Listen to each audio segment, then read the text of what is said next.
রাস্তাটা খুবই সুন্দর, শুধু পাহাড় আর পাহাড়। আর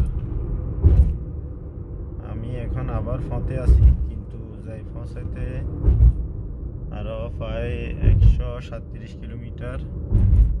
কিন্তু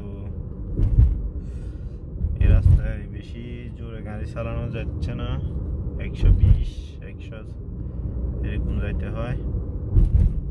আর এলাকাটা খুবই নিরিবিলি সুন্দর। সকালবেলা গাড়ি নিয়ে দুষ্টামি করতেছে। এখানে একটা আইল্যান্ড ছিল, তো রাস্তাটা ক্লিয়ার থাকার কারণে ভিডিওটা করতেছি। খুবই সুন্দর একটি জায়গা, আবার ঠান্ডা এলাকা। দেখা যাক, আসলে এখনো আবাজায় পৌঁছতে পারিনি, আরো 2 ঘন্টা লাগবে। তো এই ভিডিওটা করতেছি।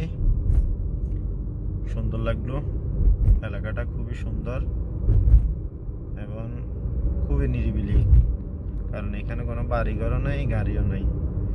আমি এখন শহরের দিকে যাইতেছি, অনেক উপরে উঠছি, কিন্তু এখন আবার নিচের দিকে নামতে হবে ধীরে ধীরে। এই আর কি, এ পর্যন্ত। তো যত গাড়ি আসতেছে খুব জোরে, তো যতটুকু যাই ততটুকু সুন্দর লাগে ভিডিও করতে। কিন্তু আমি একার কারণে ভিডিওটা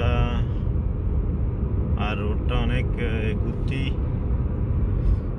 যদি আরেকজন থাকতো তাহলে হয়তো ভিডিওটা সেই করতো। এখন তারপরে করতেছি, একটু কষ্ট হইতেছে। পিছনে যদি গাড়ি আসে তাহলে অথবা ভিডিওটা বন্ধ করে দিব, কারণ এটা সাইড দিতে হবে। আর এটা সিঙ্গেল রোড, এই কারণে একটু সমস্যা। এই যে আঁকা বাঁকা রাস্তা, কোন দিকে যাব অবশ্যই আমার মোবাইলের লোকেশন চলতেছে, টেনশনের কিছু নাই। তবে খুবই সুন্দর। এখন আবার উপরের দিকে উঠতে হবে, কারণ পাহাড় কাটি যখন রাস্তাটা করছে, কোনো দিকে একদম নিচে, কোনো দিকে একদম উপরে। গাড়িটা নতুনের কারণে একটু সুবিধা হয়েছে। পরশুদিন নামাইছে শোরুমে, তুন অবশ্য বেশি চলে নাই, যতটুকু আসছি 1294 কিলোমিটার আজকে চালাইছি। এই আর কি, মোটামুটি ভালো লাগতেছে। কাজের উদ্দেশ্যে যাইতেছি ওইখানে, তো এই দেখা যাক কি হয়।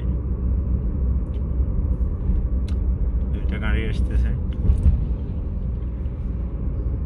সামনে একটা লরি আছে, কিন্তু এই জায়গাটাও খুব সুন্দর। আমার পিছনে একটা গাড়ি এসেছিল, এই কারণে আমি ভিডিওটা একটু স্টপ করে আবার চালু করছি। কিছু বাড়িঘর দেখা যায় অনেকক্ষণ পরে, এই আর কি, অনেকক্ষণ পরে বাড়িঘর দেখা যাইতেছে।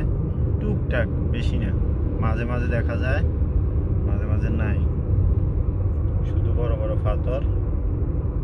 এই আর কি, যতটুকু জানি এখান থেকে প্রায় উপরে, অনেক উপরে উঠা যায়। তো এই পর্যন্ত, দেখি পরে আবার যদি সুন্দর জায়গা হয় আরেকটা ভিডিও বানাবো। ওকে, বাই বাই।